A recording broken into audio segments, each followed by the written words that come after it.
네, 안녕하세요. 신바람 국어교실의 신바람입니다. 자, 오늘 배울 교재는 국어 금성 류 교과서 1학년 1학기 제2단원의 두 번째 소단원 요약하며 읽기 그 5번째 시간을 갖도록 하겠습니다.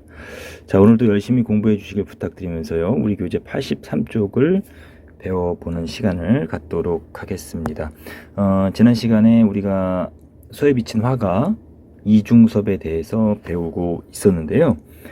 전기문의 특징, 전기문의 갈래의 특징에 대해서 배웠고, 전기문을 어떻게 요약할 것인지에 대해서 배웠습니다. 어제는 중간 1 부분을 배우다가요 마쳤는데, 오늘 이어서 중간 1 부분을 배우고 중간 1과 끝부분까지 배워보는 시간을 갖도록 하겠습니다. 그럼 열심히 공부해 주시길 바라면서 지금부터 수업을 시작하도록 하겠습니다. 83쪽입니다. 자, 1943년 말 이중섭은 귀국하여 원산으로 돌아왔다. 그는 매일 소를 구경하기 위해 들판에 나갔다. 일본에서 상상하며 그렸던 뼈대만 남은 소와 귀국해서 들판에서 다시 만난 소 사이에는 상당한 거리감이 있었다. 원산에서의 소는 뼈보다는 근육질을 자랑하고 있었다. 이제 이중섭은 기억으로 묶어볼까요? 상상 속에서 키운 자신의 정신적인 소에게도 살을 찌워야 한다고 생각했다. 그러니까 이 말은 뭐냐면 일본 유학을 통해서 미술에 대한 어떤 이론과 그리고 예술성을 더욱 가다듬게 됐겠죠. 그러니까 이제는 조선으로 돌아와서 무엇을 해야 되냐면 자신의 예술을 완성해 나가겠다라는 다짐을 하는 거죠. 적어볼게요. 자신의 예술을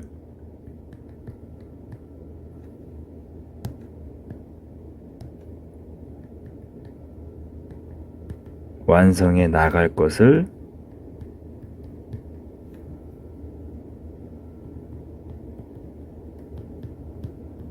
다짐했다라는 것을 알 수가 있습니다.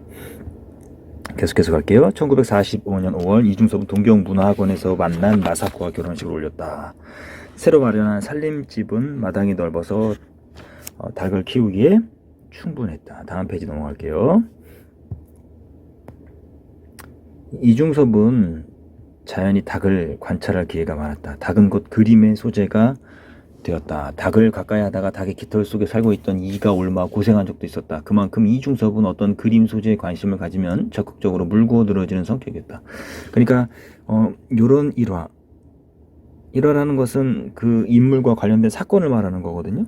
그러니까 닭을 가까이 관찰하다가 닭니가 옮아서 고생한 적도 있었다라는 걸 통해서 이중섭이 어떤 특징을 알 수 있냐, 어떤 성품을 알 수 있냐면 아주 집중력이 있다. 집중력이 있다. 그리고 몰두를 잘한다 라는 것을 알 수가 있습니다. 자, 1946년 이중섭의 첫 아들이 디프테리아에 걸려 죽었다. 정말 슬펐겠네요. 이중섭 부부는 깊은 슬픔에 잠겼다. 그때 소식을 듣고 동경 유학 시절 친구가 달려갔다. 다음날 새벽녘에 잠이 깬 친구는 이중섭이 홀로 일어나 무엇인가를 그리는 것을 발견했다. 이중섭이 싱글벙글 웃으면서 그림 그리는데 몰두해 있었던 것이다. 이봐, 자네 무슨 짓인가? 뭐가 좋아서 그렇게 싱글벙글하며 그림을 그리고 있는가? 아들이 죽었는데 싱글벙글하면서 그림을 그리니까 이게 화가 날 만도 하죠. 친구가 그래서 물어봤어요. 그랬더니 뭐라고 이야기합니까? 우리 아들이 기억으로 묶어볼게요. 우리 아들이 천당에 가면 얼마나 심심하겠나. 동무하고 같이 놀았으면 해서 꼬마들을 그리고 있네 라고 말하며 지금 아들을 잃은 슬픔을 무엇으로 달래고 있습니까? 그림으로 달래고 있죠. 적어볼게요. 아들을 잃은 슬픔을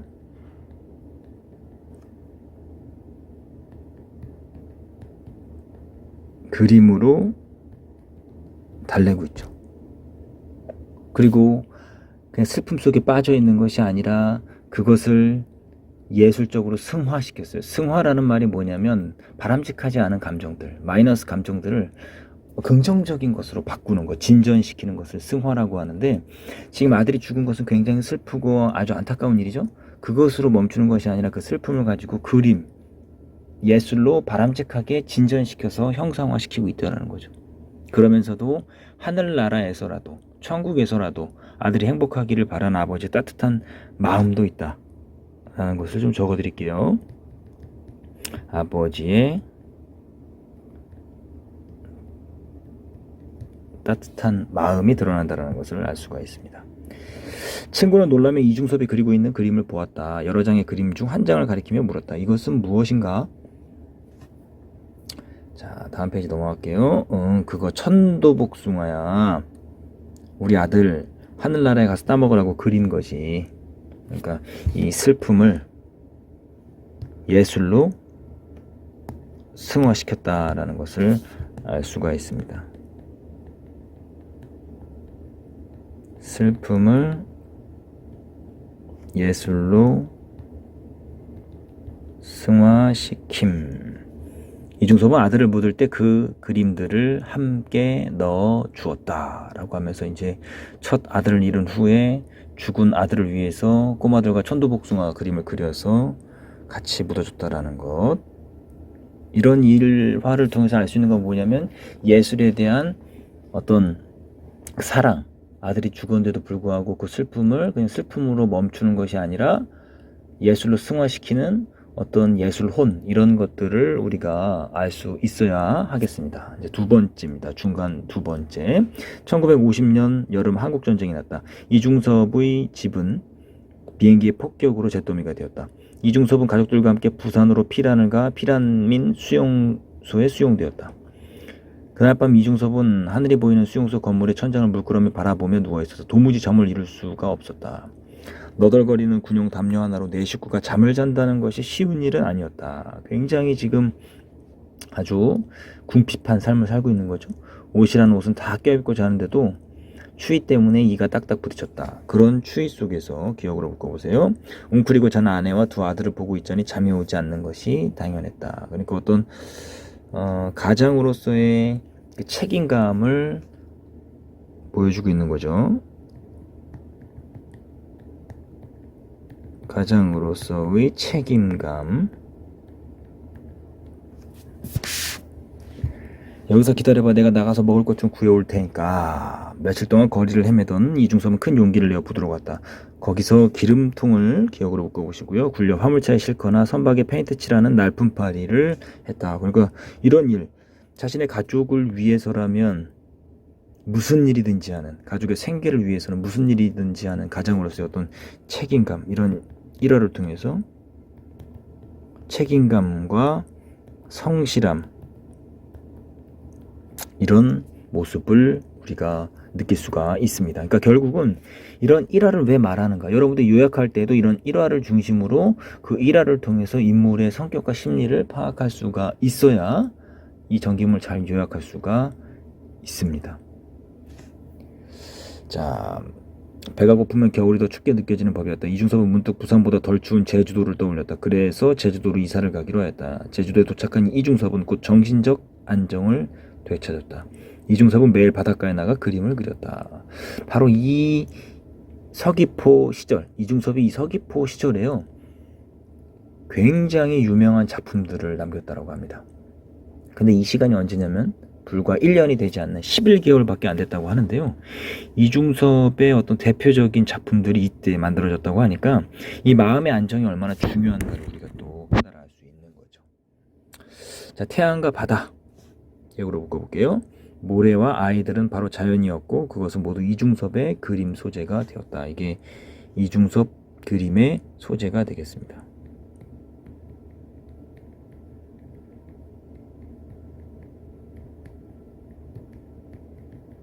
자, 이제 다음 페이지로 넘어가도록 하겠습니다. 중간 3번이에요. 1951년 12월 전쟁이 곧 끝날지도 모른다는 소식이 들려왔다. 이중섭은 다시 부산으로 갈 마음을 먹었다. 이중섭은 가족의 생계를 위해 부두노동이랑 운수회사의 인부 노릇을 했다. 그러나 그렇게 버는 돈으로는 식구들의 끼니를 겨우 이어갈 정도였다. 결국 아내는 두 아들과 함께 일본으로 갈 결심을 했다. 그러니까 생활의 어려움으로 인해서 가족과 헤어지고 혼자 남게 되었네요. 가족과 헤어진다. 여러분들 생각해 보시면 굉장히 슬프겠죠? 그것을 겪은 이중섭은 얼마나 슬펐을까라는 생각을 여러분들이 하시면 이 글을 잘 이해하는 데 도움이 되지 않을까 싶습니다. 혼자나마 쓸쓸하게 거리를 걷던 이중섭은 일본 유학 시절에 만난 유학 시절 친구를 만났다. 이중섭의 사정을 알게 된 친구는 신문사 문화부장에게 이중섭을 추천했다. 내 친구 중에 이중섭이라는 천재적인 화가가 한 명 있어. 그에게 소설 사파를 맡겨보면 어떻겠소. 문화부장은 흔쾌히 승낙했다. 신바람이 난 친구는 즉시 이중섭을 만났다. 중섭이 이제 되었네. 신문 연재 소설 사파를 맡아달라는 사람이 있어. 그것만 그리면 당분간은 자네가 부두노동을 하지 않아도 될 거야. 가족끼리 함께 살 수도 있고. 고마워. 난 자네가 무슨 말을 하려는지 잘 알아. 하지만 사파는 못 그려. 친구가 어렵게 부탁을 해서 만든 자리를 이중섭은 거절하네요. 그럼 여기서 왜 그럴까? 보통의 사람이라면 받아들이고 고마워 친구 열심히 해볼게 라고 말했을 텐데 이중섭은 왜 거절했을까? 그 이유가 이중섭의 예술혼과 관련이 있겠죠? 잘 따라와 보세요. 친구는 이중섭이 사파를 그리지 않겠다는 이유를 잘 알았다. 사파가 겨울을 묶어보세요. 아무리 돈이 된다 하더라도 그것은 진정한 그림이 아니므로 그릴 수 없다는 것이었다. 그러니까 이것을 통해서 우리가 알 수 있는 이중섭의 예술 정신 뭡니까? 물질적으로 궁핍할지라도 자신의 예술 정신은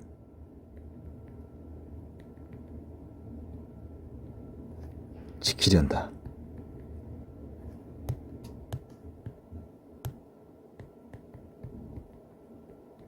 지키려는 의지가 엿보인다는 거죠. 자신의 예술 정신을 지키려는 의지가 드러난다라고 말씀드릴 수가 있습니다. 이중섭은 주머니에서 손바닥만한 종이를 꺼내 친구에게 내밀었다. 아니 이건 담뱃갑에서 나온 은박지 아닌가?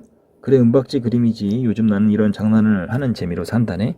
친구는 그림을 그릴 종이나 천도 없었지만 그런 것에 구애받지 않고 남이 버리는 은박지를 주워 모아 그림을 그리는 이중섭의 장인 기질에 감탄했다. 이걸 낙서화라고 했는데요. 이 부분 그림을 그릴 종이가 없을지라도 어떤 그림을 그리는 이중섭의 장인 기질 이 사건 이 일화를 통해서 알 수 있는 건 뭐냐면 어려워도 궁핍해도 그림에 대한 열정이 사그라들지 않고 오히려 그 열정이 강해진다는 것을 우리가 알 수가 있습니다. 이것을 통해서 우리는 이중섭의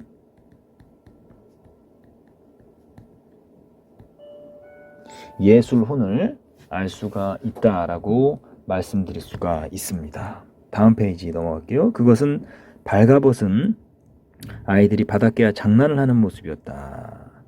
은박지에 그려진 그림은 바로 제주도에서 살았던 이중섭 자신의 생활이었던 것이다.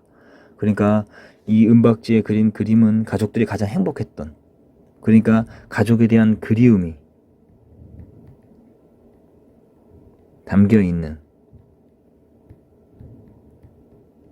그림이다라는 것을 알 수가 있습니다. 가족에 대한 그리움이라고 적으시면 될 것 같고요. 부두에 나가 일할 때도 틈틈이 쉬는 시간에 낙서를 하듯 그림을 그린다네. 그래서 내가 낙서화라고 이름을 붙인 걸세. 이건 사실 그림이 아니야. 앞으로 나의 대작이 될 그림의 밑그림인 셈이지. 이중섭의 그림은 그림으로 표현한 일기라고도 할 수 있었다. 그러니까 자신들의 가족과 자신의 삶에 대한 이야기로 그림을 사용했기 때문에 이렇게 말할 수 있었겠죠. 그만큼 이야기가 많았고 문학적인 향기가 잔뜩 배어 있었다. 더구나 그 그림에는 다음과 같은 글이 쓰여 있기도 했다. 삶은 슬프고 아름다워. 슬픈데 어떻게 아름다울 수 있습니까? 이거 무슨 표현 방법이죠? 이 역설법이에요.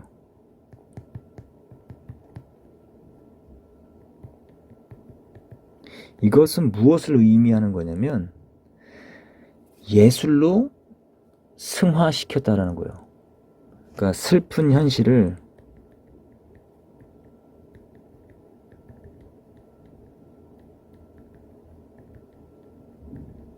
예술로 승화시켰다라는 것을 알 수가 있는 거죠. 자, 이제 끝부분 갑니다. 1955년 이중섭은 개인전을 열었다. 열흘간 전시된 작품은 모두 45점이었다. 전시회는 연일 사람들로 가득 메워졌다. 이중섭은 그림이 팔릴 때마다 고객들에게 큰절을 했다. 아직 공부가 덜 된 그림을 좋게 봐주셔서 정말 부끄럽습니다. 앞으로 진짜 좋은 그림을 그리게 되면 지금 선생님께서 계약한 그림과 바꿔드리도록 하겠습니다. 이 말은 진심이었다. 자신의 그림에 대해서 아주 최선을 다하는 모습이죠.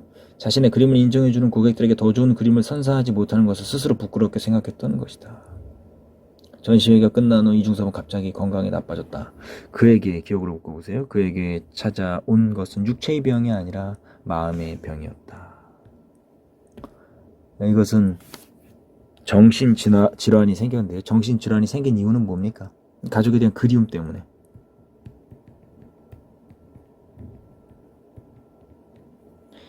그리고 주변의 실망, 여러 가지 안 좋은 일이 있었던 것 같아요. 그것으로 인해서